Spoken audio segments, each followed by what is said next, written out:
Hello, hello, hello, hello. Good afternoon, all you beautiful people out there. My name is Anastasia Macdonald, and welcome to the Real Daddy God Show. We're over here. We are learning to be fathered by God through everyday living. We're learning what it is to be a child of God. We're learning what it is to have Daddy God as our Father. And guess what? In 2 Corinthians 6:18, his love letter says so that I will be a true father to you, and you will be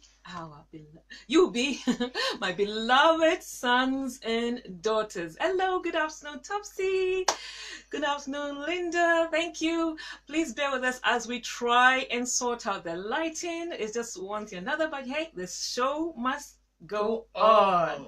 So this afternoon, oh my dear, oh my goodness, we have Queen Pattie for the fourth time joining us to share her story. But before we do that, before we get into the real deal, please do the sharing. Please invite somebody, and especially if you know of anybody who's gone through divorce, is a single mother right now, is struggling to get back into employment, and has self-confidence issues, and so on and so forth. This beautiful lady here has an amazing story which she's been sharing for the past 3 weeks. So please do the sharing right now, and please bear with it. Like I said, we're trying to sort out the light. I don't know what's going on here, but the show will go on. So how has your week been? I mean, sorry we couldn't meet with you last week, but I hope you had a lovely week. I hope you had a week where you're learning more and more who you are and whose you are. That's the most important. So who you are and whose you are. I hope you're learning more about that, and you're being strengthened, you're being encouraged, you're being affirmed, you're finding more what your calling is, and you are taking steps, you're taking actions to go out there and be everything that He's called you to be. So I hope that's been your wonderful week. Anyway, so those of us are here, we are trying to get things together here, you know.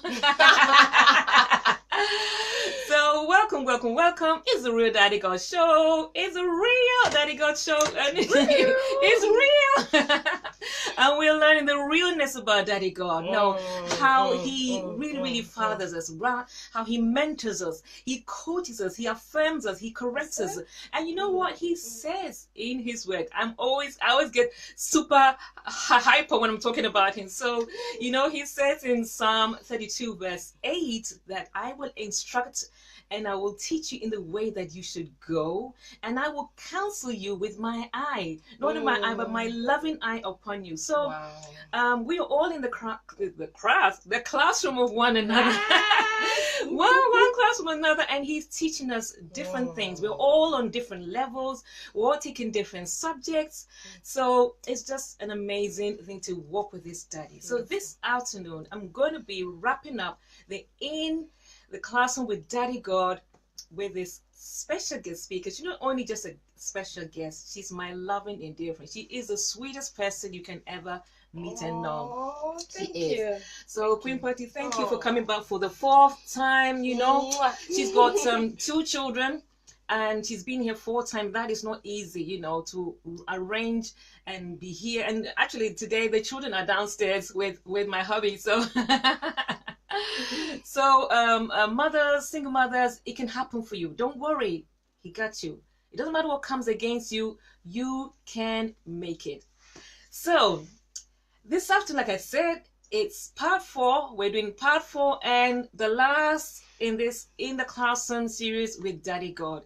And before I get in, for those of you who missed the 3 series, the 3 of them, please go to my YouTube channel at The Real Daddy God Show with Anastasia Macdonald to go and watch those series. They're amazing. You don't want to miss them, so you can get the full story, so you can understand what's really happened and what has transpired in this beautiful lady, Queen Pattie's life.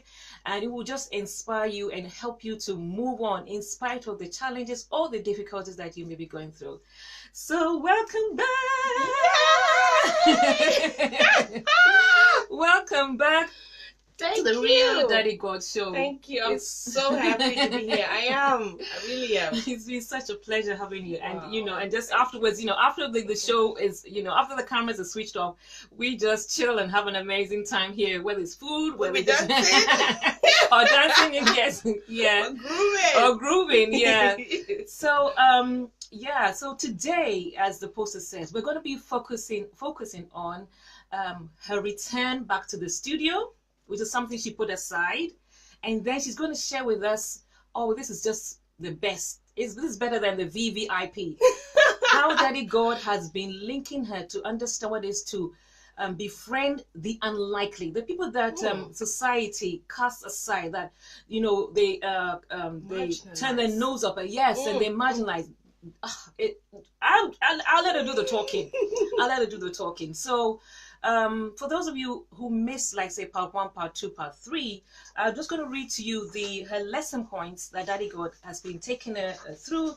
So she's been married, divorced. Like I said, she's now a single mother. She's learned what it is to pick herself up and go back to work. She's learned what it is to gain her self-confidence. Oh my goodness, if you missed last week. And then she has something called the VVIP movement. That is oh my goodness. If you missed it, you got to go back to that. Her favorite. Yes. And then, like I said, today she's going to be talking about how she's picked herself up again and returned to the studio. And, Yay! So let's welcome some people here. Oh, look. So as we switch this way, it comes back on. So maybe we need to sit like this. We need to get closer like this. So good afternoon, Niron and Lanre and Topsy. And let me see who else is out there. Mary. Oh, it's May. Sorry, May. Hello. Do you want to say hello? Hello, May. Hello, Jane and Doris. Yeah. Yes. Thank you, all of you. Linda. Hi, Linda. Thank you all so much for joining us live Grace. This afternoon on the Real Daddy God show. So we're trying to get the lighting correct. So if you see us moving like this, it's not that we are doing it. It's to do with my mobile phone, which keeps dimming the light. So just rock with us, right? Rock. Oh, there we go. So it's much brighter now. Woo! So Queen Pattie, what an amazing journey. Wow.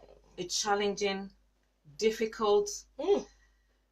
I don't know. I would not wish this on your worst enemy. No. Neither my worst enemy. Not that I don't think I have any enemies. No. Nope. Daddy's girl. Yes, we're Daddy God's girls. We do go through some challenges, obviously. Yes. So please, we've listened to your marriage, your divorce. We've listened to what it is being a single mother, getting back into employment, self-confidence, getting this VVIP mindset, very, very important personality mindset. Yeah. And now, tell us about this studio. So what happened before? Because they don't know. The studio bit. Okay, so I'll go back. It's a good question.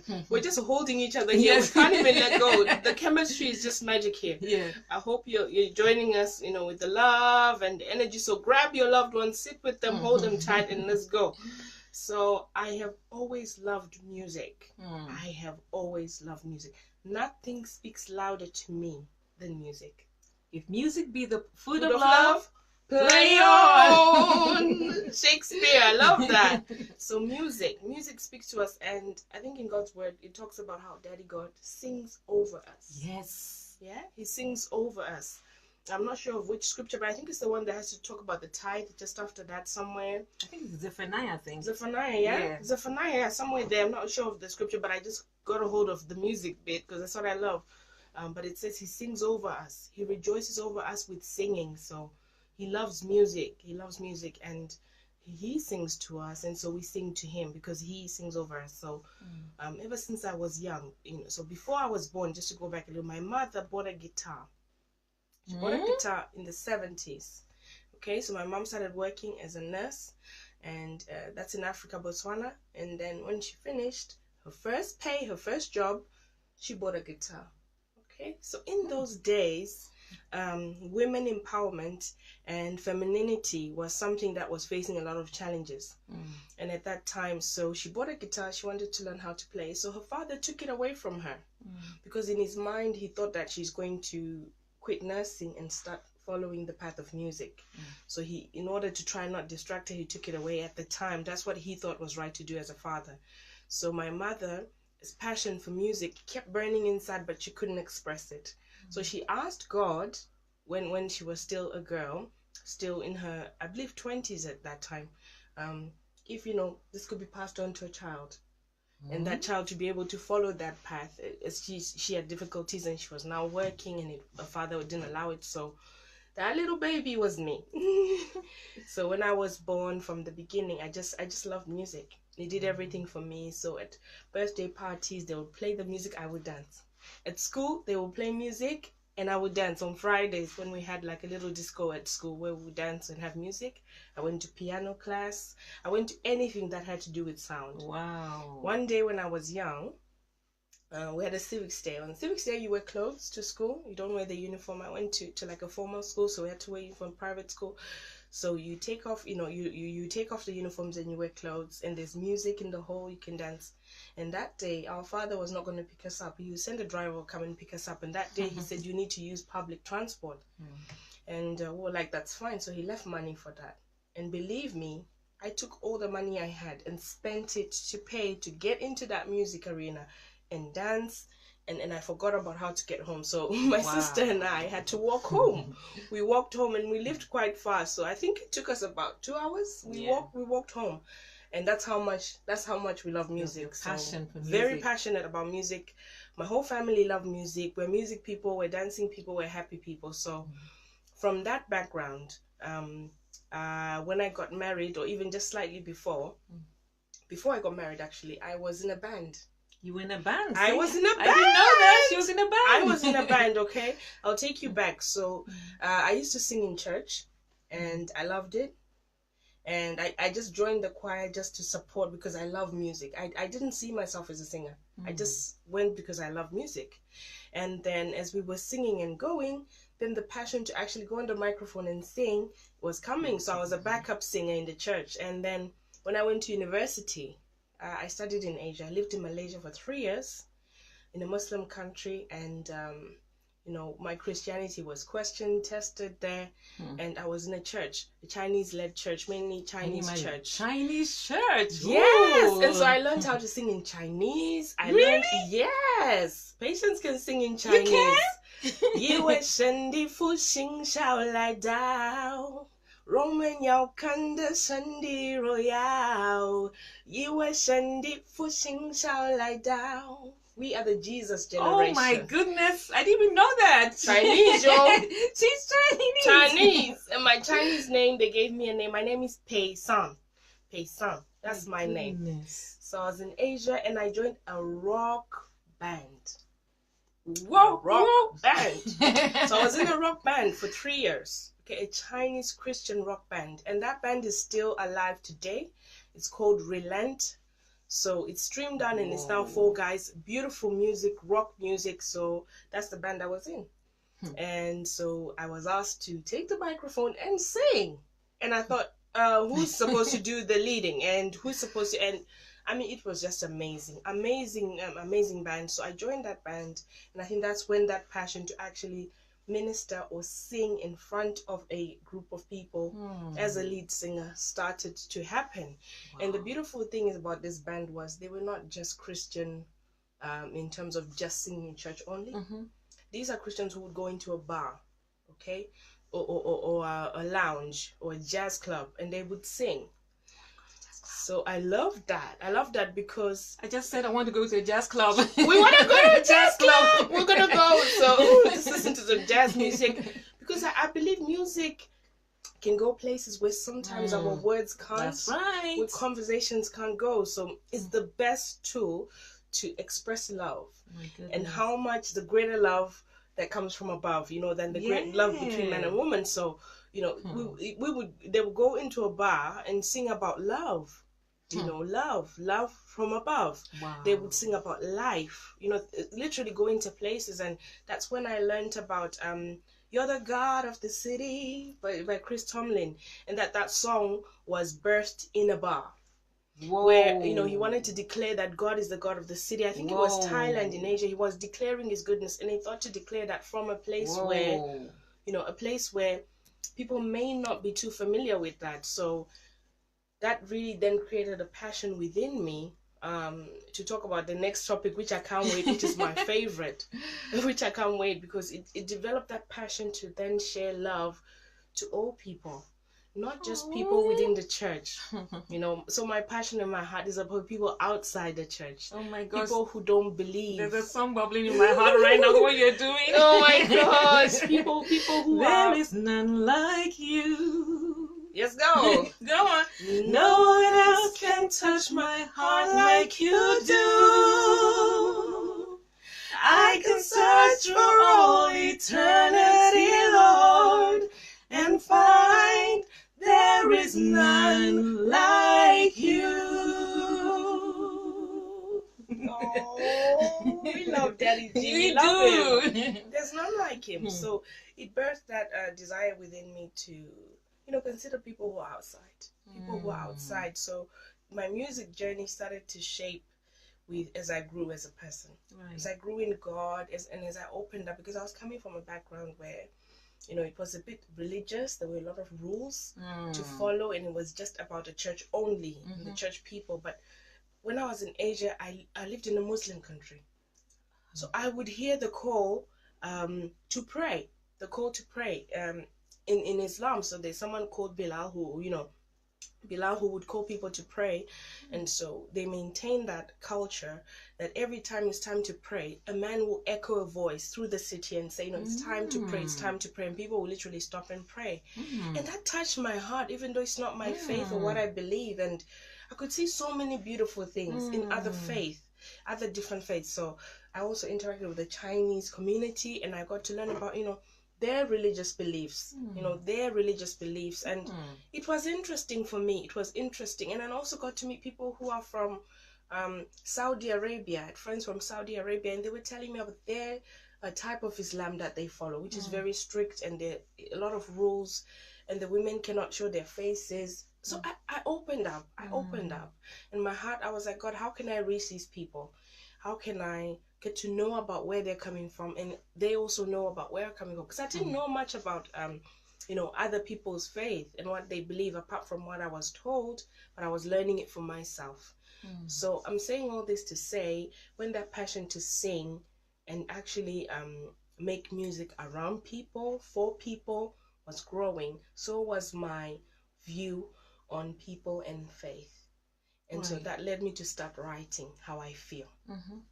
So that's when I started songwriting, when I was in Asia. That's where I wrote my first song in Asia. And it's called Hope. You're my hope.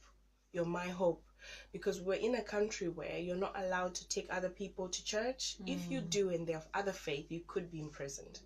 You could be imprisoned. So we were facing a lot of persecution to some extent, and then also being black in that area. Sometimes people will come to me and they're, are you Beyonce? Do you know Beyonce? Really?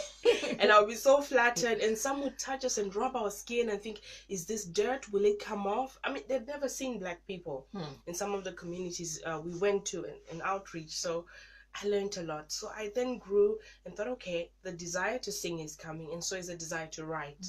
So I started writing and singing, and we would go to concerts. And the highlight for me in Asia was when the Passion concert. I think that was the Passion concert.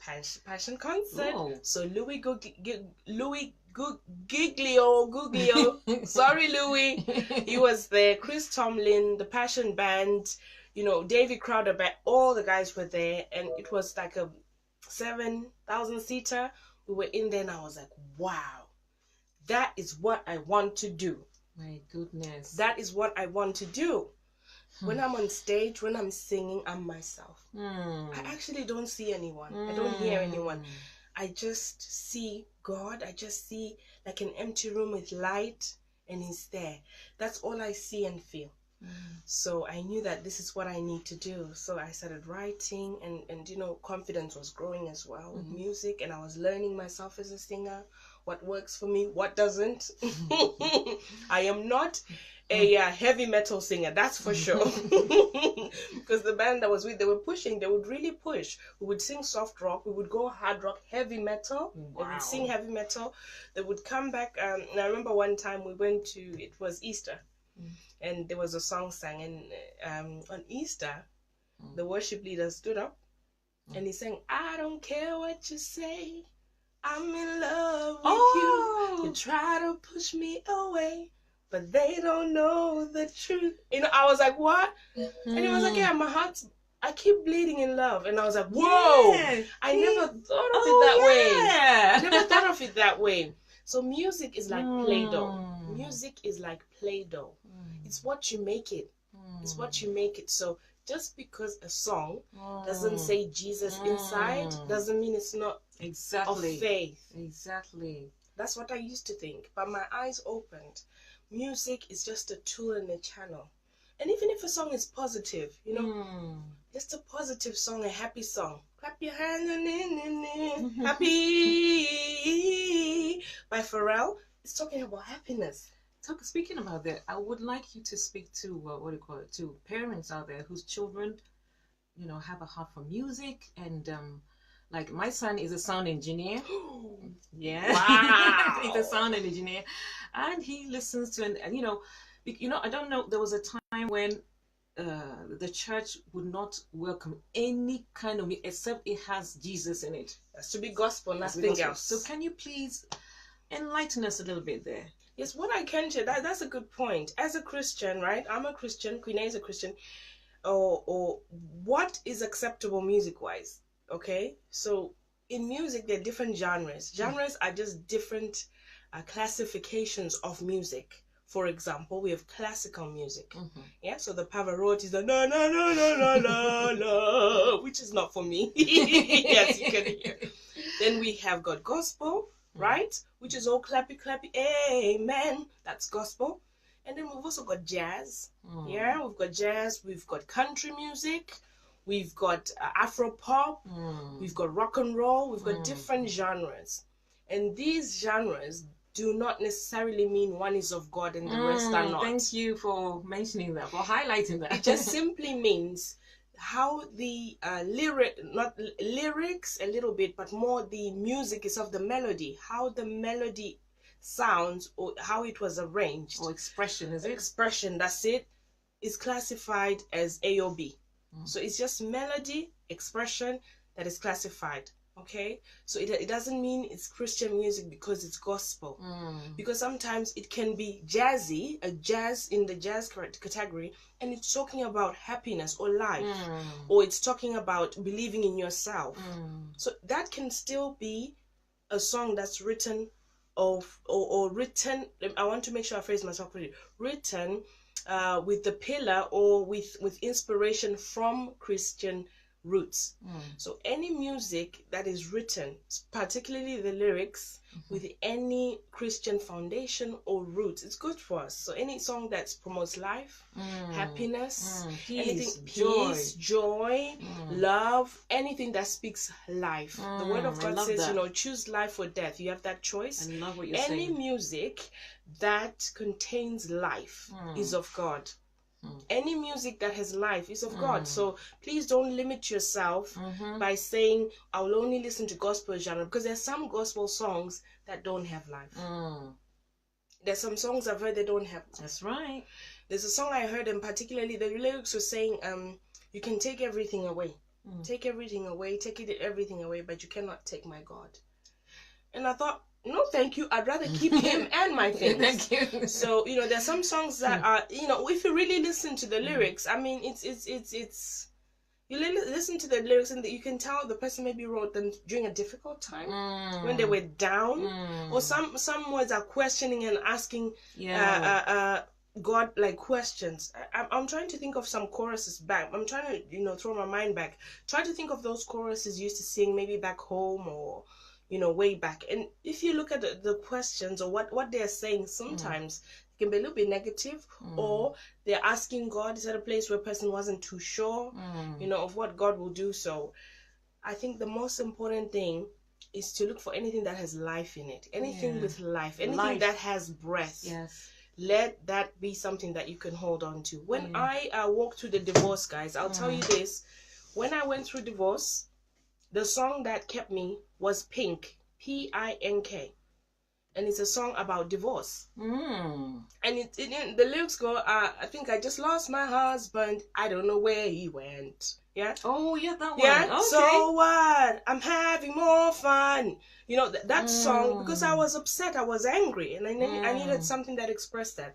So it's a song where she's angry. She's like, I just want to start a fight. Nah, nah, nah, nah, nah, nah, nah. I want to start a fight. You know, I felt that anger, and I needed to channel that anger to a place where I won't hurt anyone. So I channeled it through music. So I would put the music on, I would just sing in the bathroom and let it out. That way I'm not hurting anyone. It's in a controlled, composed way. So it's important that you listen to music. Yeah. Angry music is necessary sometimes. Yeah. When you're upset, so you can let it out. What about this song? I just said Pink. I'm looking in the man in the mirror. Yeah. I'm asking him to change his ways. See? Yeah. So, Michael Jackson, Man in the Mirror. You need to look at yourself in the mirror. And reflection. Reflection. Is that from a principle that is godly? Yes. Because it's asking you to look at yourself. And then I love something he said at the end. Like to change the world, you need to look at yourself. Yes. Look at the man in the mirror. And make that change. Yeah, make that change. Yeah. So anything, just look. You know, forget about all these, you know, religious rules and regulations about music. Put that aside and follow God's word. Anything that has breath, anything that has life. And there are stages and phases in life, and you need different things in music. Okay, brilliant. I'll give you another example. If you're in love, yeah, when you fall in love, yeah, that person is not yet your husband or wife, right? And you're thinking about them. Do you think of Hallelujah, Praise the Lord? No. No. I think of love songs. I think of love songs. Like Barry White. Barry White! What's your song right now, Barry White? I'm trying to remember. Just the way you are. Just the way you are. She loves that song. Okay? So if you're in love, you're not going to be listening to, you know, Hallelujah. Seriously, like on a date, hallelujah. Seriously? Are you joking me? Is that, are you, get out of here, man. So it's important, yeah, that we be real, because God is. Is a real Daddy God show? Okay, tell me something. Why is the Songs of Solomon in the Bible? Good one there. Good one there. It talks about, how her breasts are exactly. Very descriptive. Oh my goodness. Very detailed. The Songs of Solomon is so erotic. Ooh. So erotic. Ooh. And this is Daddy God. Yeah, it's in the Bible. They didn't take it out. It talks about, you know, her body, her eyes, her hair, and then how he feels about her, how she feels about him. Oh my God, it's intense. Sometimes I'm like, woo, this is Daddy G. Need to PG that part. That's the Daddy God. But that is God. He's real. He's not pretending. So when it comes to love, listen to love songs. Yeah. As long as they are promoting righteous, pure love. Thank you. That's it. Not them talking about, you know, there's this song, I want you to be my, someone sent it to me. I want you to be my little secret. You're my little secret. That's how we should keep it. Like she'll never find out. No, because you know we want to keep it real. Want to keep it real. So you know, look for songs, Google the lyrics, check them out for yourself, and make sure they speak life. As long as they speak life, go for it. Okay? Because we go through life in different phases and stages. Which brings me to my songwriting. There's a song I wrote when I was very, very you know, on the topic of self-esteem. I was just feeling like, you know what, I've been looked down upon a lot about how I look, or I've gone through so much, and now I've come to love and accept myself. How can I express this? Because I feel I really am enough. And so I started writing. So I have a song and I've written it, and it's called I Am Enough. Can't wait to hear it. I am enough. So look out for that one. It's coming. That's it. So that's how the songwriting involved. songwriting evolved, and then singing. And so from that band, I moved back home to Africa from Asia. And when I was home for about the following 3 years, I then joined another band, a beautiful band again. And, you know, it was just amazing. And in that one, I learned how to sing in local dialects. And I learned to, you know, worship God in different languages. So it was beautiful. So I've been in different bands. And these are bands that were actually hired and perform. So not just in church. And so that grew me, because we always had to perform. We had to stand. I had to learn that there's a difference between singing, ministering. You know, you also have to be an entertainer, because you're singing to people. And that's something that's not talked about a lot. If you're in music, or you love music, or you want to perform, you have to learn, you know, the principles and the values of entertaining and of worshiping an expression of music, because you're standing in front of people. You can't stand there picking your nose and singing anyway. Like, it doesn't matter. It's just, you know, there's you know, your appearance, your expressions, because what you're saying should be expressed in your body, in your eye contact, and how you do things. So I'm an entertainer and worshiper, and I'm also, you know, I also sing music for fun because I love it. So that would be my journey. So at the moment, I'm working with someone, a good producer, just to see how we can release my debut album. Yeah, so keep me in prayers. We're working on that, and this is where the music and the songwriting has brought me to. What an amazing, amazing! Oh my goodness, I can't wait. This woman. And you didn't share with them, because I saw on Instagram where you were at this place where you wore this, your South African wear, and you were singing. Oh, beautiful. Thank you. So anytime there is something going on, London, Milton Keynes, around the country, I sometimes tag along and I go and sing. And so we had a concert in London, and we had a very famous singer from Joyous Celebration in South Africa. It's quite a big band and movement. They go around the world singing. And one of them came over, and, you know, her name is Ntokozo Mbambo, and she came together with her husband Mkubeko, and they came, and we did a massive concert in London. And I was the star of the show. She was. Oh my goodness! And I'm so grateful for that. It was beautiful. It was my first big gig in London. So I'm excited about that. And while we go, I'll try to look for that, so that we can open that and you can see probably on my phone. So yeah, I'm popping. Wow. This is somebody who just some months back, you were in a very dark place. Yep. Very dark place. Yep. But there's light at the end of the tunnel. There is light at the end of the tunnel. So let's read some of the comments here. Sister Doris says, "My lovely sis, you made me laugh." I wish my husband can hear you both. He tells me I'm too religious with songs. That's what's being a praise and worship leader in church turns one into. That's funny. That's funny. Oh, let's welcome Abiola. Thank you, Abiola, for joining us. Hi there.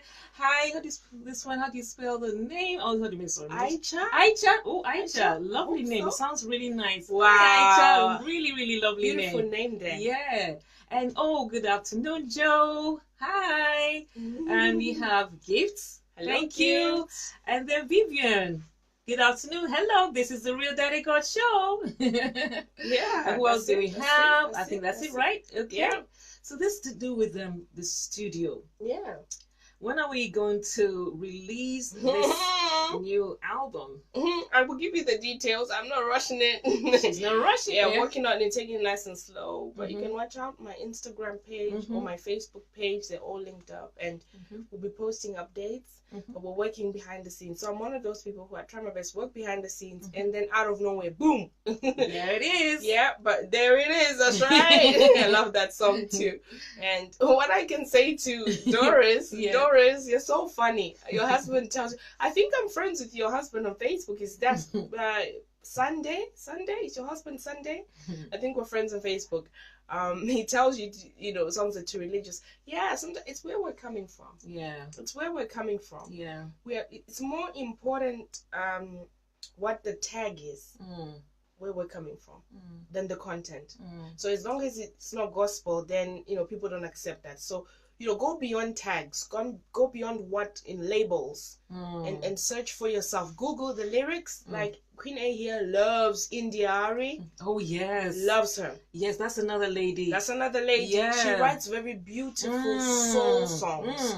She's got a beautiful song I love called I Am Light. Oh yes. Yeah. Yes. Or I Am Not My Hair. If you want to talk about I am not my hair. Yeah, that one is very, because it's talking about, your color of your skin, that don't look down on your self.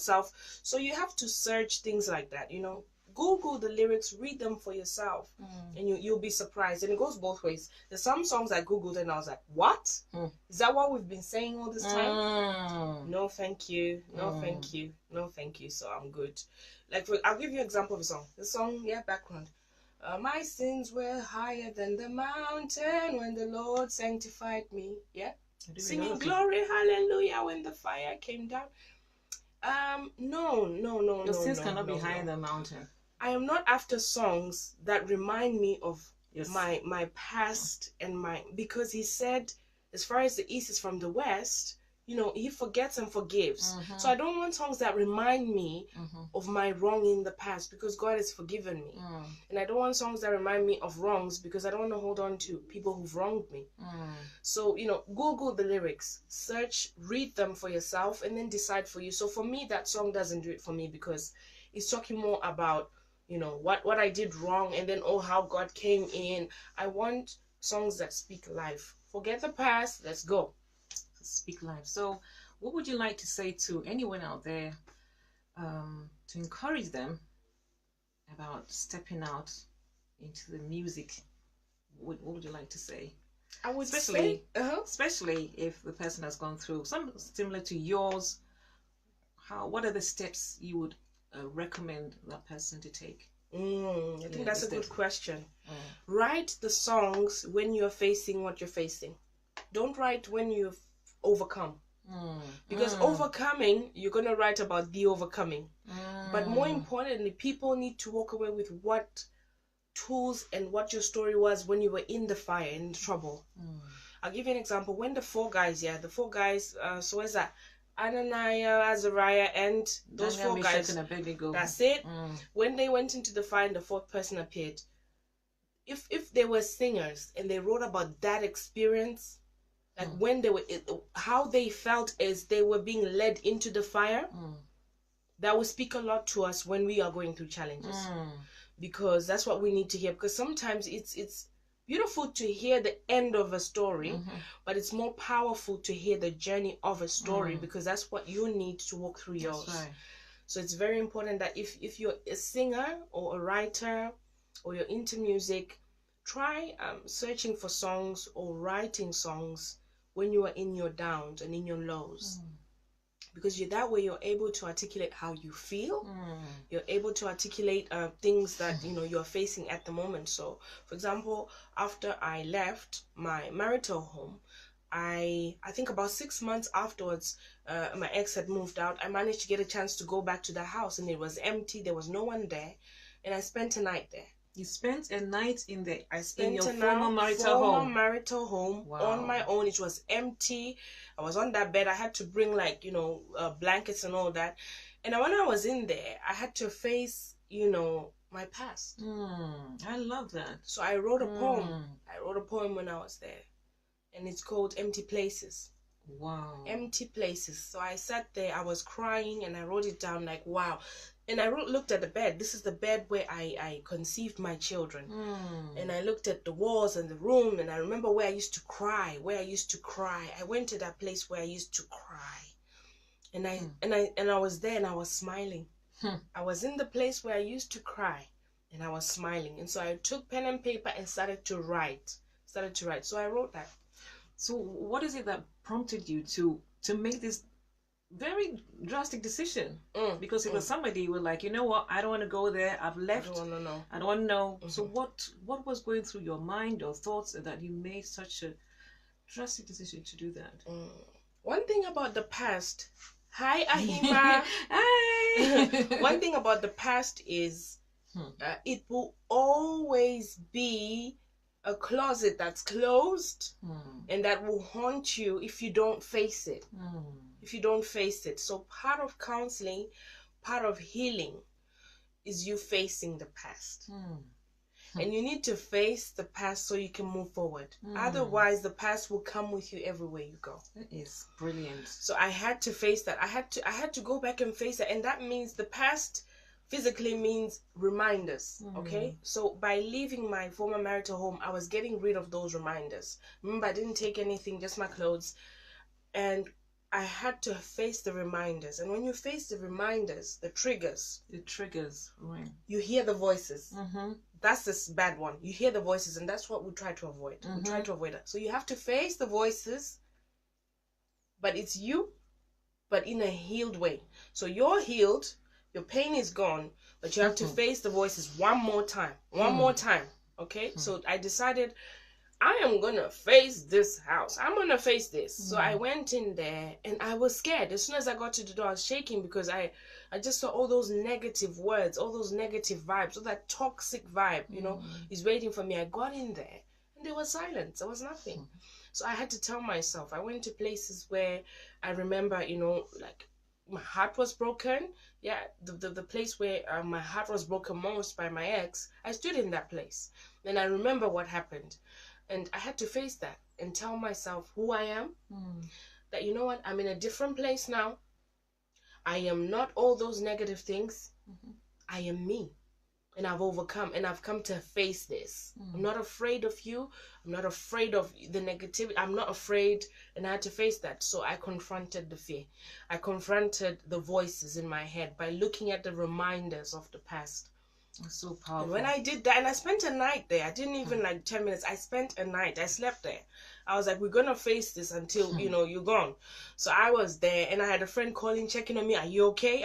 I'm like, I'm good. So my friend came over, you know, he stayed with me a few hours. It's like, let's sit through this. Let's talk. I was crying. We were talking. You know, I was like, I'm facing this. And I've moved on from this experience. So I then wrote how I feel. So that's what I can say to anyone, that it's important for your healing. It was my healing, to answer your question, that prompted me to face the past. So there's some answers that are in the past that you need to get before you move on. Okay? So those answers are, you know, for me, the answers were, I am enough and I've overcome this. You know that feeling when you go back to a place where you used to be? You know the Pursuit of Happiness? Yeah, Pursuit of Happiness, or any movie or anything you've seen before.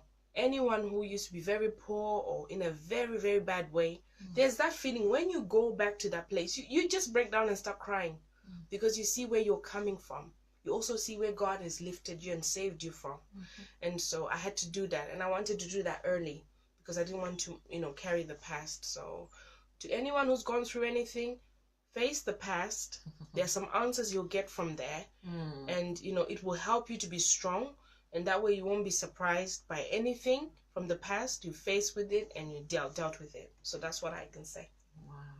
So where would you say you are in your relationship with Daddy God? Because as much as it wasn't Daddy God that put these things on you. Yeah. All the, you know, but he has been teaching you lessons. So where are you now? I know we're going to move on to the next topic, and then we'll summarize everything else. But so where are you now with this Daddy God? So that's a good question, because it took going back to the past with him. I had to take God, you know, be like, God, please hold my hand. Let's do this. We went into the past, and guess what? I managed to find out a lot of things after I faced my past by going to that house. I also managed, my parents were around. So I managed to sit down with my parents and say, tell me about me. Tell me about my birth. Okay. Tell me about you coming together. Let's go back to the past. So I did it all round. So had a conversation with my parents, and they went deep. I mean, they went deep to how I was born, why they gave me that name, what happened, what were the circumstances, what was I like as a baby, as a toddler, they went really deep, how they met in depth, not just, you know, we met there and this and that. They went deep. And as they did that, I found out who I really am. I found out who I really am. Remember, I went with God, okay? So God's shielding my emotions from some of the pain and everything. I went with God with forgiveness, my heart shielded, but I had to face the facts. So I found out that, you know, I'm a girl who grew up with parents who are from different countries, different languages, so I'm just unique. I can't follow any trend, and I'm not a traditional girl. My family is not a traditional family. So I had to really find myself. And having gone to the past with God, I had to face some of my childhood traumas. I had to face some of the traumas that happened to me as an adult. I had to face traumas in my marriage from the past. I had to face traumas from my ex. I had to face everything. You know, even motherhood, my childbirthing experiences were very complicated. I had to face that. And so all that brought me to a place of answers. My goodness. So I'm at a place in my life where I have all the answers about who I am. This is brilliant. I know who I am. When you ask me, who are you, where are you coming from, background, I can tell you. And I have confidence in healing. I've made peace with everyone in my past. Even people who I may not like, my ex, we're on zero contact, but I've made peace by forgiving him from a distance. And, you know, I've made peace. It doesn't mean peace does not mean, you know, you reconcile. Sometimes you can, but it means being at peace about what happened and being at a place of healing. That's the start. So I've made peace. So I'm at a place, to answer your question, a place of complete answers about my past and who I am. Sounds like Daddy God's just been giving you double for your trouble. double for your trouble. And it's like, boom, boom, boom. This is what I love about Daddy God, that he will give you beauty for ashes. Bellissimo. This is what I love about this love relationship with Daddy God. It doesn't matter what has happened to you. He totally knows how to gather up all that is burnt in your life, so you said ashes, and he knows how to turn it around. He's the best recyclist, I can say. Seriously. And something you said last on the other broadcast, not last week, the week before, she said something like, it's as though God is the master crafter at turning your pain. Yes, your pain. There's something Queen A shared. If you're not friends with her on Facebook, search her out. There's a post she made this week, and it's as though the struggle is a thing that God uses, you know, to turn your story around or to bless other people. That is the key. And sometimes we run away from that because it's painful, it's scary. But look at any area in your life, the place where you were hurt the most. There's something there. There's something there. That's a hint. Go back to that place. There are answers for you there. The place where you were damaged the most. There are answers there. Okay? So this is how God is, or has been for me. He's been a master crafter at turning every single deep pain, every single minor pain into something significant. So for me to sing is because I had to go through all I went through. Now I can really sing. When it comes to love songs, ooh. When it comes to heartbreak songs, ooh, because I've written some about heartbreak, because it happens. But how do you deal with that? So when it comes to songs about motherhood, ooh, I've written them. Today is my 4th anniversary as a mother, and the 4th birthday for my firstborn girl. Yeah, she's 4 today. I can't wait. So, you know, I say this with love, and if she ever watches this in the future, girl, this is for you. Happy birthday, girl. Yeah. Wow, you have an amazing mom. So we're talking, you know, you have the best mom in the whole wide world. Oh, thank you. Thank you. So moving on to that one. Yeah. Moving on to the befriending the unlikely. You need to listen to my God. this. Befriending the unlikely. Yes. You're gonna bear with me, because this is where you'll see my tears. This is where you'll see my tears. Where are the tissues? Oh, they're here. Because Queen A, my pain was in the circle of church. Yeah. Church in general. Church hurt you a lot. Church hurt me. So the church we went to was fantastic. It was a small family church. They were great. But because we were my ex was pastor and I was pastor's wife at the time. Excuse me, we went a lot around the African black churches.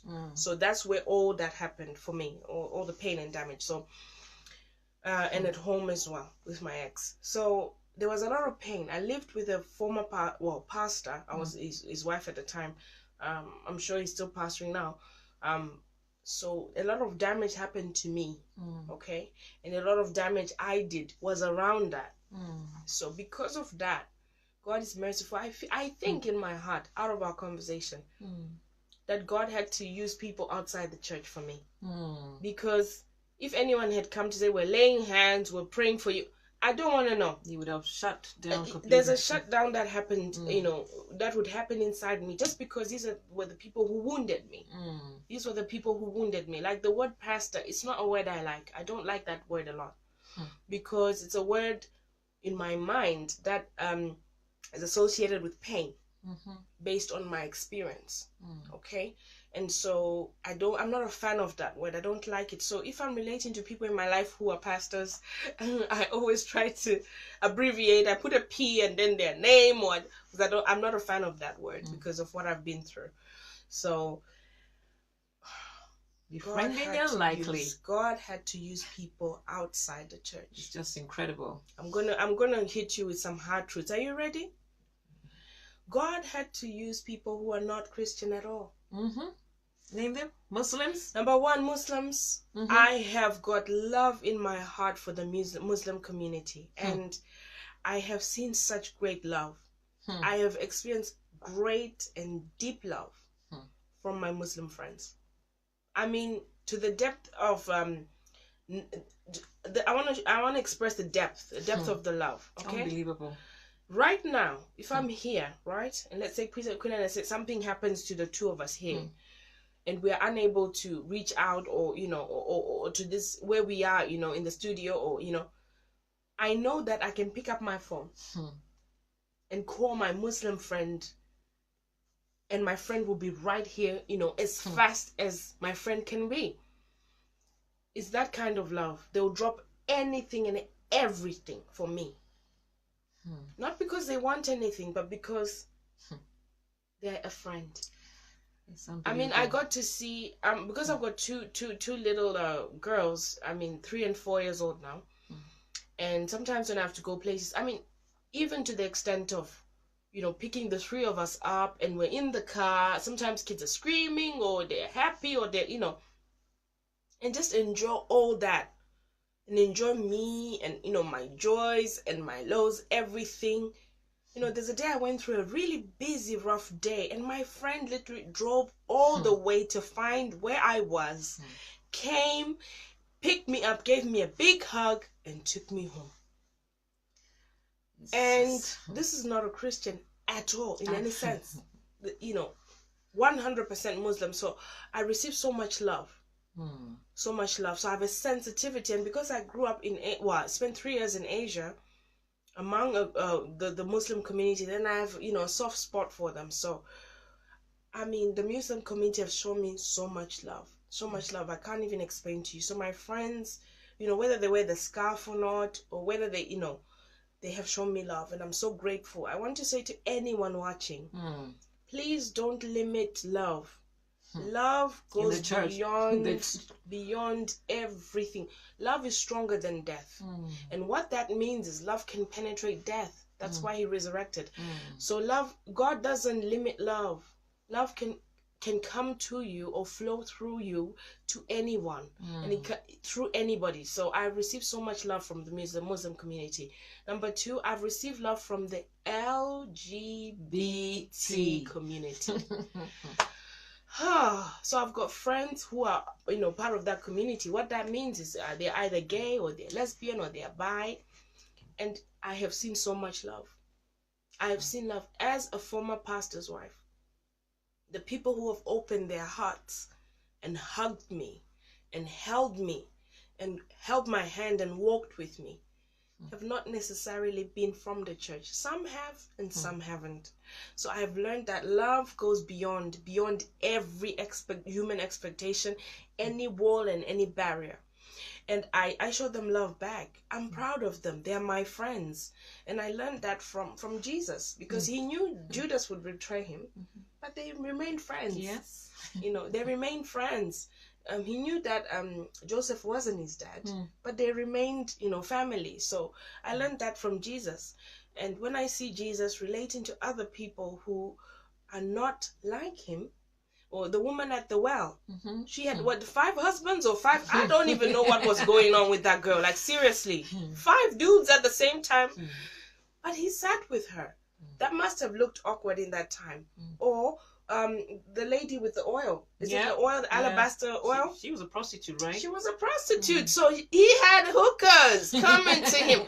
That looked bad. Imagine the tabloids or the paparazzi at the time. Jesus Christ with the hooker. That would have been the headlines. But he sits with them. He talks with them. And he shares love. He listens to them. He's not just forcing his word. So, I think that I embodied that quality from God, and then I started to receive that love and also give that love. So some of them were opened up and said, I was afraid that when I tell you that I'm bisexual or I'm gay, that you would treat me differently. But instead you show me greater love. And I said, yes, because that means you're being truthful with me. You're being honest with me, and we can then have a relationship that's based on honesty. And we can express love to each other, based on that. So if you really love God, you should be able to love all. Honestly, this lady, the lesson on befriending the unlikely, or should I say the unlovable, is just, I just see Daddy God in a whole new way. She's not even telling you the half of what's been going on. She's not even telling you the half. They actually are loving her, caring for her. They'll drop anything for her. Yeah. Should we give the example? Yeah, give examples. Yeah, because she's saying this because she's actually witnessed it. Yeah. Okay. On one of my recordings in the studio, actually all of them. Yeah. Oh, not one, all. Wow. All of them on every time I've been coming here to the studio to record the series with Queen Anastasia, I have one particular friend who's Muslim, and literally he will come to where I am. He will come to where I am, and he will, we'll go out for a meal, even with Queen Anastasia, just spend time and talk. And it's amazing how many values that are based on Christianity that he holds so dear to his heart. He's a very principled person, and it's beautiful to see. So she's witnessed this. Yeah. In my life, she's witnessed people coming to me, and I have people close to me as well who are, belong to that community, and I'm proud of them, and I just admire their heart. And some of them are in the church, but they can't say because they're afraid of the stigma. But the backlash that will come. That's it. But is stigma from God? No. Is he a master at doing that? Not really. He sends the rain on the good. And God is so good. He even sends rain on people that destroy other people. Yeah, we're not even talking about people. We're not even talking about preference. We talk people who take other people out. Yeah, God sends rain and sunshine on all. He gives chance. He sends love to all. All. So if we look at him that way, and we try to emulate that, loving someone from another religion it's nothing. It's not. If he can send rain to people who are literally, taking other people's lives and doing all sorts of atrocities, then we should love beyond the four walls of church. Yeah. And you'll be amazed what you'll find on the other side. That's so true. You'll be really amazed. Yeah, you really hear the heart, isn't it? The sincere heart. Yes. Yeah, they're very sincere, Unfortunately, being a Christian for 30 plus years. Wow. 30 plus years. So, like I say, I've been there, wanted it. I know. But on the other side, you see, those who don't maybe have a personal relationship with Daddy God, their hearts are so pure, and they just do charitable deeds. Yes. They're kind. This Muslim person, she's witnessed. We'll use that example. She's witnessed. He's someone who gives to charitable causes. He's someone who can't rip anyone off. He's so kind, so open about his life, so open. We've never really experienced that as two friends when we befriended someone and saw that level of love and pureness of heart in terms of them not belonging to our faith. That's right. And it's just a beautiful journey. It teaches me, or Daddy God used that to teach me to stretch my love. To stretch my love. As long as someone is human, they're not an alien from space. Yeah. I should be able to attempt to love them and to understand them. So it's very important. Please, if you've got neighbors, it's Christmas time, and they don't believe in Christmas, don't force it down their throats. Just do something nice. You don't have to necessarily invite them to church. No. That's the last, isn't it, on the list? You can give them a hug. Yeah. You can just ask them how they're doing. Yeah. You could go shopping. Yeah. It doesn't necessarily have to be sticking the Bible in their face and verses. Sometimes they're just having a bad day and they just want someone to cuddle them or hug them, or someone to just share their experience. Do you know what? I was on the bus and this happened. Let them let it out. That's all it is. Yeah. Life is just about sharing experiences, leaning on each other and strengthening each other. It's as simple as that. I don't think, in my view, I don't think when we get to heaven, the question is going to be, are you Christian or not? I don't think so. Because that would just mean it's a membership. People have to sign up. It's a social club. I think the focus more will be on, searching out our hearts to see how much of him is in us. Yeah. I think it's more, how did you love that's people? it. Just how much, because when we get there, I think he will be embodied in us 100%. Yes. So the process of just trying to embody him more and more on earth is the goal. Yeah. So it won't be about how well you did. I don't think so. Or how many books of the Bible did you read? Or how much evangelism. How much did you pray? I don't think so. I think it's all about him. Yeah. And because we are in him, we love him, we are made by him, for him. So we should express him. Yeah. And he's love. He is love. So let's stop sticking Bibles in people's faces and verses and inviting them necessarily to church as the primary thing. We can do those things, but let them not be primary. Let the first thing be love. Okay? Understanding people, talking to them, and learning from them as well. There's something to learn. Definitely. I've learned so much, that I didn't know before about Islam. I've learned so much from this friend of mine. And it's just amazing. And one day he said to me, I'm praying for you. I'm praying for you. Yeah, when she told me, she said, what? Yes, I'm praying for you. And that meant everything to me. I was like, wow. Wow. So, how many friends do you have? My question would be, how many friends have you made that are outside church? How many friends, how many events have you gone to that are not religious and not church-based? Because look at it this way. You're asking them to come to church. You're asking them to read the Bible. Are you also making an attempt to attend their events and understand them? Yeah, to get to know them. Yes. Is it one-sided? Is it egocentric? Big question. So make time. I'm not advocating that you convert and change your religion. What I'm advocating for is let your relationships be balanced. Let them be based on love. Give and also receive. It should be two-way. So I want to challenge you, try to befriend people that are outside your circle, outside your nationality, outside your gender, outside your kind of standard family. Try to get to know a lesbian family. Try to get to know a bisexual family. Try to get to know them and understand them and learn from them. And that way you can teach your children and, by example, and show them. Let your children not grow up shocked when they see that the first time and not know what to do or how to relate to those people. But then relate to them in a healthy way. They are human beings just like us. They need love. They deserve love just like us. I love that. Yeah. God sends sunshine and rain on them just like us. And so should we. Wow. Wow, wow, wow, wow. See what intensive private tuition with Daddy God does. See what he does? I don't see color. I don't see color anymore. It's amazing. I don't see gender anymore. Then that scripture is fulfilled. I said no more female or male. No more Jew or Gentile. So I can dare say no more gay, no more straight, heterosexual. We are all human, and we are his creation. And he loves us. And he's all he's teaching us and bringing us into a relationship with him. Yes. The journey may be different for every one of us. Yeah.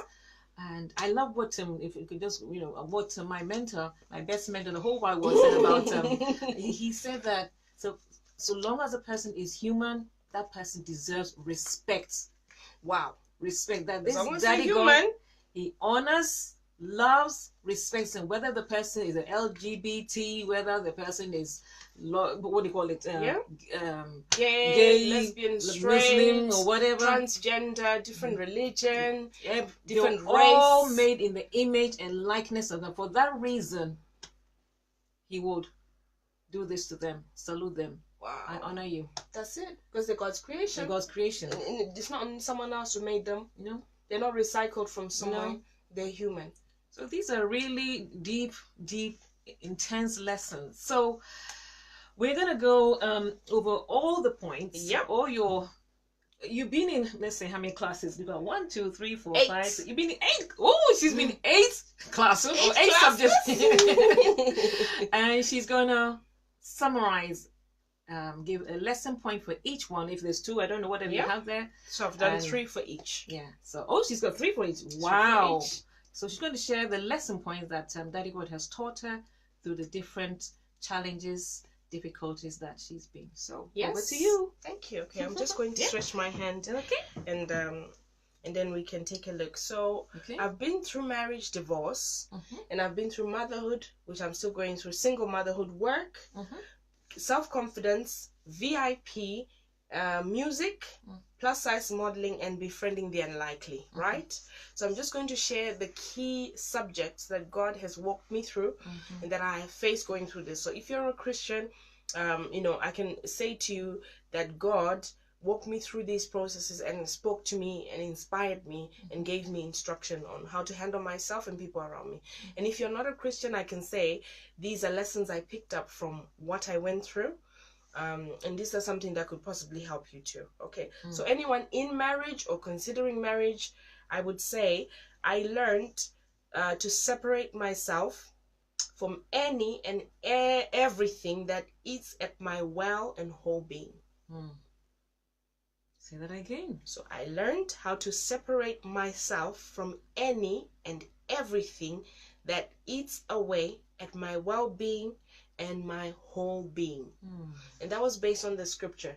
Yeah, there's a scripture. I'll try to paraphrase it. Remember, there's so many things running. My mind runs like at 100 miles an hour in different directions, so many things.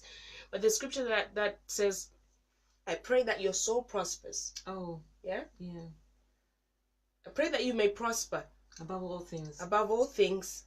And that something like, and your soul should prosper as well. Something like that. I'm not very good at me too. memorizing, but it's something along those lines. But it's like, I pray that you prosper, as you prosper. Be in good health, even as your soul prospers. So that told me that God wants me to prosper in everything. My health, my mind, my peace, my education, my career, my mothering, my parenting, every single sense. So I then had to look at that and guard my heart, guard my mind, guard everything. So anything that threatened my well-being, I had to walk away from. All right? So that's in marriage. So even if you're married to someone, you are husband and wife, you're one, but you need to guard and protect you from everything, from any and everything. All right? And then under that one, the second one is environment is everything. Okay? So if you take a flower and you put it in a desert, it's going to die, not because it's not a flower, but the environment. But if you take it to a garden, a watered, well-kept garden, it will blossom. It's still the same flower. So environment plays a big role, 80%. So where you are plays a big role. So you need to position yourself in a place where you can flourish. So if you're about to get married or looking to marry, please, it's important that you choose an environment, meaning the location, the geographic location, environment in terms of the temperature and atmosphere of your home, environment in terms of your mind, the peace, the status and peace of your mind, environment in terms of the church you go to, the community, the social area that you go to, and the people you surround yourself with.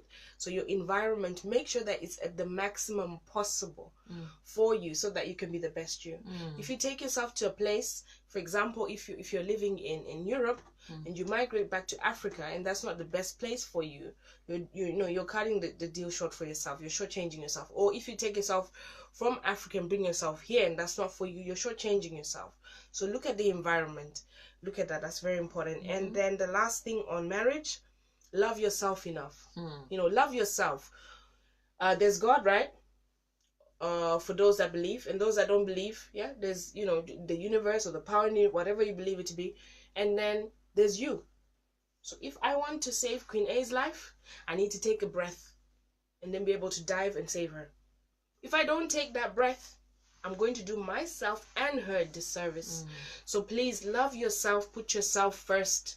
And that's not in a selfish way. That's to say, fill up your tank before you tow another car. Oh. Boom, boom, boom. That's a marriage. Number 2, divorce. Yeah? God chose my ex to gift me. Explain that. So what that means is, after all that had happened, I look back and realize that my ex-husband was a channel that God used to give me a gift. Okay. And that gift is called freedom. So when I look back at my ex, I'm not bitter anymore. Wow. I'm grateful. Wow. If I was to ever see him in the future, I think I would give him a hug. Because he gifted me by breaking my heart. Because what I have now, I wouldn't have had if he hadn't broken my heart. Wow. And point number 2, there's life after divorce. An even better life. So the fear of divorce and the anxiety is heavier than the act. Wow. Yes. I was afraid, I was stressing myself, I was worried, I didn't know what it would be. Some people are in marriage today because they're afraid to leave. So it's here. Very toxic situations. It's in the mind. You know it's not right, but you're scared and you don't know how. The how is worrying you more than the you should do it. So don't allow the fear of the unknown to define where you are or where you'll be tomorrow. Because fear never, ever, ever, ever produces good results. It just stops you from stepping out. So that brings that point to say there's life after divorce. I like that. I want to say to anyone watching, there is life after divorce. I'm not advocating that we all, abrupt or end our marriages. No. I'm saying if that marriage is not good for you, if that marriage is toxic for you and your children, if that marriage is doing you more harm than good, get out now and get out fast. There's life after. And I'm living proof. The third point on that one is that fall well and forgive. Growing up, we're never taught how to fall. We're taught how to rise. Yeah. But we're never taught how to fall well. Yeah, that's true. So falling well means that you fall well enough not to damage yourself. You fall in safety. So if you've ever bungee jumped in your life, you realize that they'll put ropes around your legs and you'll be safe. But you have to fall. So always imagine bungee jumping. It's very important that you fail or fall safely. What that means is, for example, if you're going to, maybe you're dating someone and the relationship ends, it means you've got a safety net. You've got your friends, you've got your family around you. They can be there for you even as you face that difficult time. I'll give you an example. When it comes to music and parties, I've resolved in my mind. What I do with my children is I put music in the house. We dance, we do everything, because I decided that the first party the children will ever go to will be in the house with me. Yes. Yes, with me, because that's where it's in safety. I don't want them in life, they go to the first party out there where there are people spiking their drinks and things happen that are bad to them. No. It's with me, around me. Wow. I will teach them how to party. Yes, so that it's in safety. So it's very important that I'm not saying parties are failure, but I'm not implying that. But what I'm saying is that I learned how to walk through the divorce with God. So he had my back. And I had people around me, Queen Anastasia, so many friends and family, and they stood by me, they held me. So it's very important. Practice or learn how to fall well. Horse riding, my sister horse rides. I told you she's just the best. If you think I'm everything, wait till you meet her. She is amazing. And she said one of the lessons they teach you, the first lesson in horse riding, is how to fall. How to fall? Yes. Because on a horse, if you fall down, you could, have a life-changing injury or lose your life. So they teach you how to fall properly. So how to protect your body as you fall. All right? So that's very important. And then the next point I can give over there, I think those are the three. And forgive, sorry. So forgiveness. I forgive my ex. I forgive the people who hurt me. And now I say that with a light heart. I can even laugh about it because I had to go to the past, face and decide, am I going to hold on to this? or we're dropping this, and I dropped it. So forgive. Yeah. Number 3, work. Push myself beyond imagination. I learned that I have to push myself beyond my imagination. I can do way more than I think I can. Now I believe that, and I know what I'm doing now is nothing. We're going further. That's what she said to me when I came in. Because I'm due to go on another show, a big platform, and share my story. So she said to me, see, say nothing, there's more coming. So push yourself when it comes to work, finances, making money. Push yourself. Read, research, look for materials, how to make money, it's possible, but push yourself. Do the work. No oils, you don't need oil and prayer to make money. You just have to work, follow good principles, and you'll get it. And manage money well. That's it. Okay. And the next one, trust God than ever before.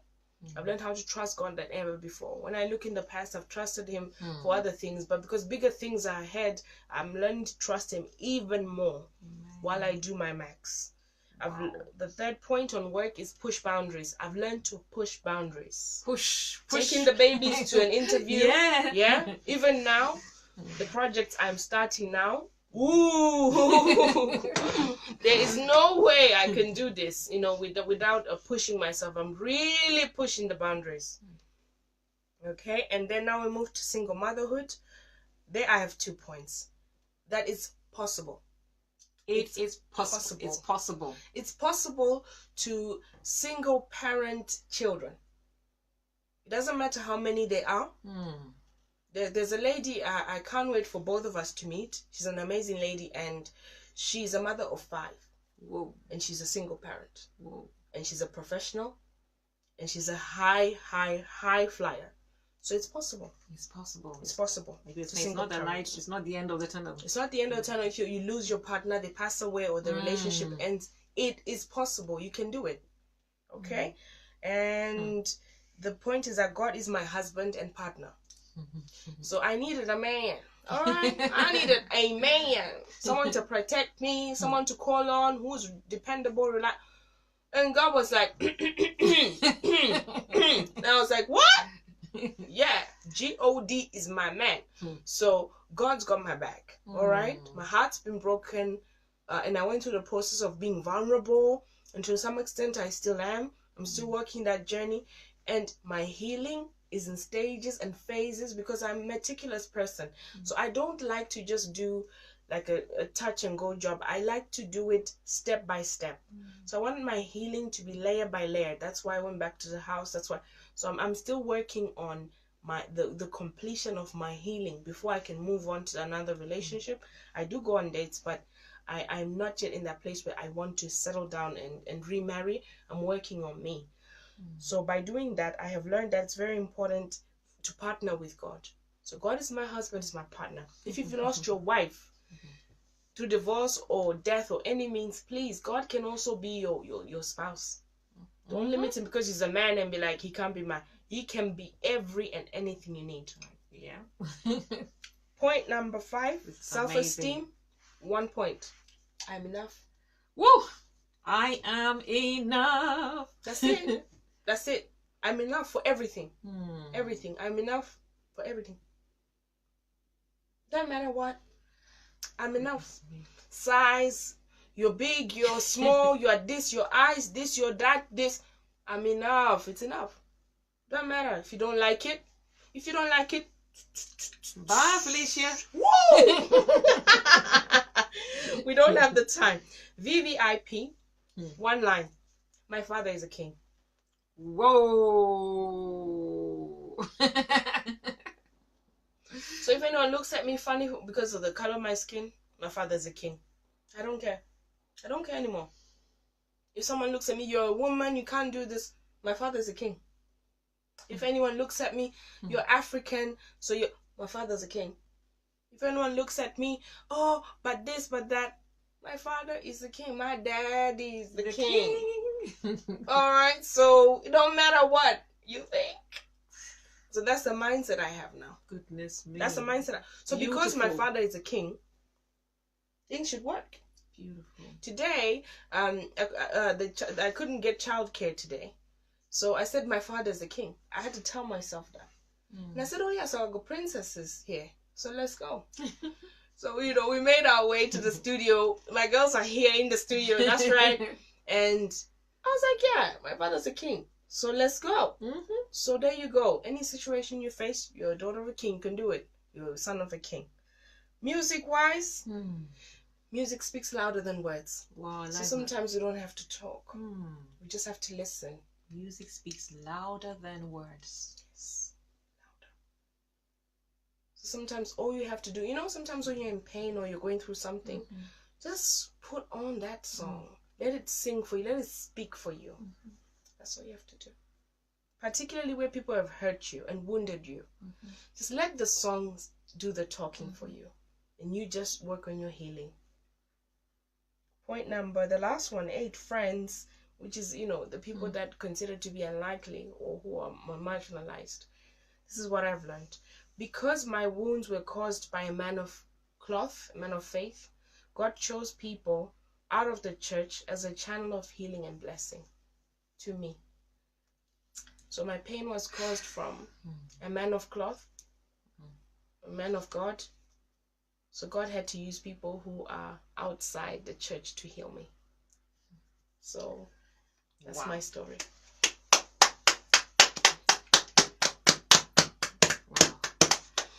Wow. I'm speechless. I'm speechless, and I'm so happy that Daddy God has chosen this lady to prove to us that it doesn't matter, like I say, it doesn't matter what happens to you. He can pick, you know, they're talking about like, I'm broken to pieces. I'm broke. There's nothing left of me. Trust me. You know, like when you drop something that's glass and it shatters. And so, humanly speaking, there's no way you can pick up all the glasses and bring them together. But he can pick up every shattered glass and make it beautiful, make it more than what you had before. That's right. He makes it more than. Even in fact, he just adds and makes it. He just makes it even so different from. You can't recognize what it used to be. Yeah. Wow. He's so good at that. He can pick up every shattered glass of your life. Wow. It's not the end. It's not more. No. It doesn't matter what has happened to you. He is an expert, you know, in making everything beautiful. And he does make all things beautiful in his time. He does. He sure does. That's it. So, wow. We just want to thank you so much for joining us live this afternoon on the Real Daddy God Show with special guest Queen Pattie. My name is Anastasia Macdonald, obviously, and I am Daddy God's girl. I'm so excited. I love that. We're gonna have some praise, right? We're gonna do some praise in here. So are you ready? Are you ready? Yeah. Thank you. So what should we play? You go for it. You're the one. Okay. I love our theme song. Our theme song. Oh, I know who I am. Yes. I know who I am. Okay, let's do it. And please, while listening to the music, to hear the full story, please subscribe to the Real Daddy God Show with Anastasia on YouTube so that you can get updates all the time. Yes, please. And you can watch the full show. We've done 4 episodes of this series, so it'll be good for you to go over there and you can watch and share with your family and friends. Yes. Are you ready? I know who I am. Okay, let's go. Come on now.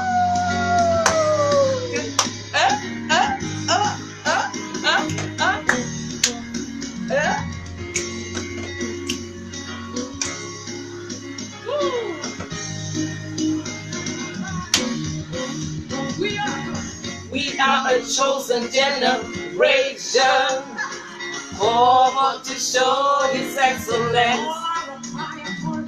All I require for life, God has given me, and I know who I am.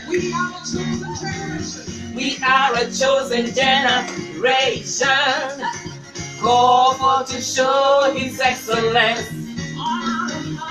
All I require of life, God has given me, and I know who I am. I know who God says I am, what He says I am, where He says I'm at. I know who I am.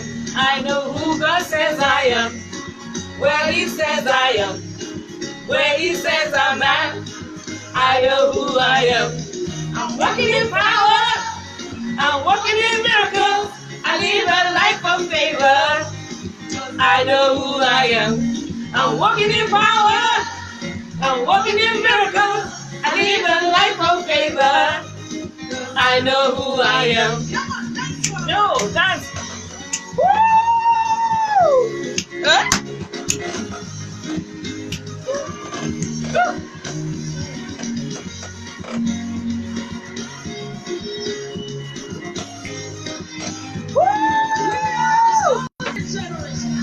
We are a chosen generation, over to show His excellence.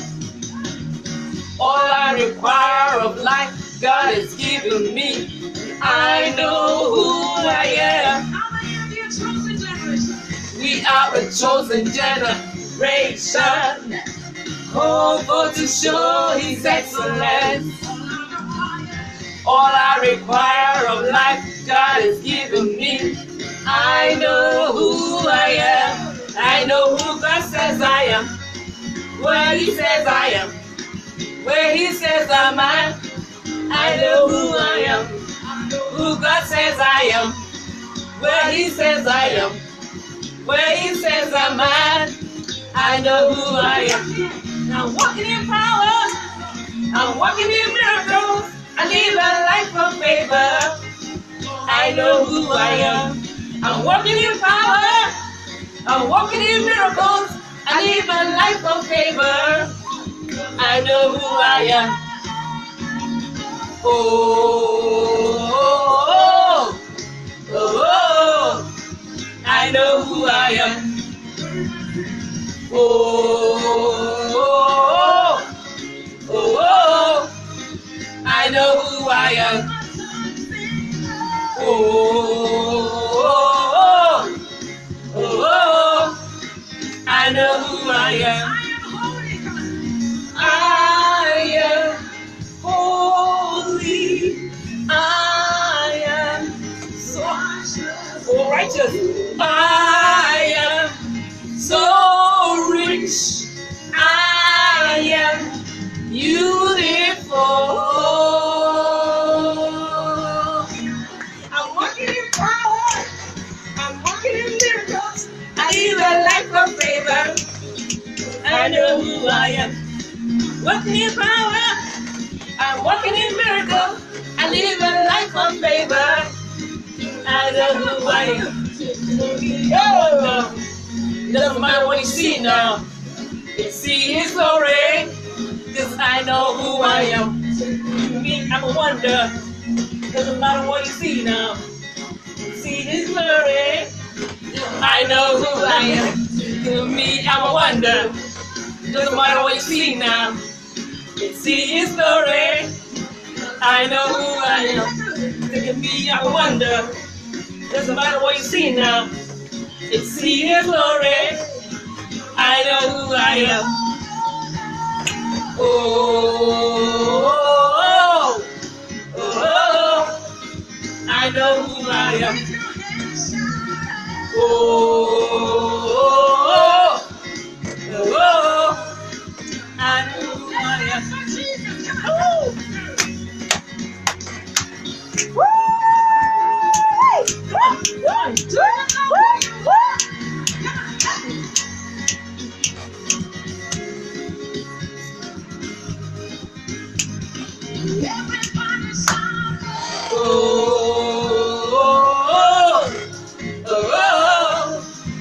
I know who I am.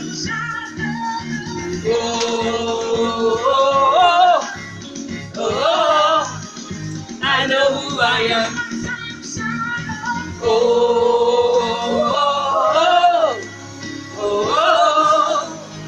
I know who I am. Yes!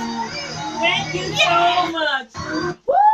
Thank you so much for joining us live on the Real Daddy God Show. Thank you for being with us through this series in the classroom with Daddy God, with Queen Pattie, the special guest, and my dear friend. Thank you so much. Thank you so much. So, like I said, if you missed any of the series, please go to my YouTube channel, The Real.The Show with Anastasia Macdonald. And if you want to follow me on other social media, I'm just checking here in Instagram. I'm there on The Real Daddy God Show. I'm on Twitter, The Real Daddy God. Pinterest is The Real Daddy God Show again. Google Plus, I'm there. The Real Daddy God Show with Anastasia Macdonald. And last of all, Facebook, The Real Daddy God Show. So please follow, subscribe, and so you can keep abreast with what I'm doing. Thank you so much, and may you have a wonderful afternoon. May your life be enriched and encouraged, and may you be strengthened. May you know everything. May you know everything that He has called you to be, in the mighty name of Jesus. Okay? Bye. Bye. Thank you. Thank you. Bye. And you know what? Before you go, I want to tell you something. Okay. Thank you for being a true friend in a rescue boat that came for me when the sea was tossing me left and right. Oh. I love you very much, Anastasia Macdonald. Oh, thank you. Bye. Bye.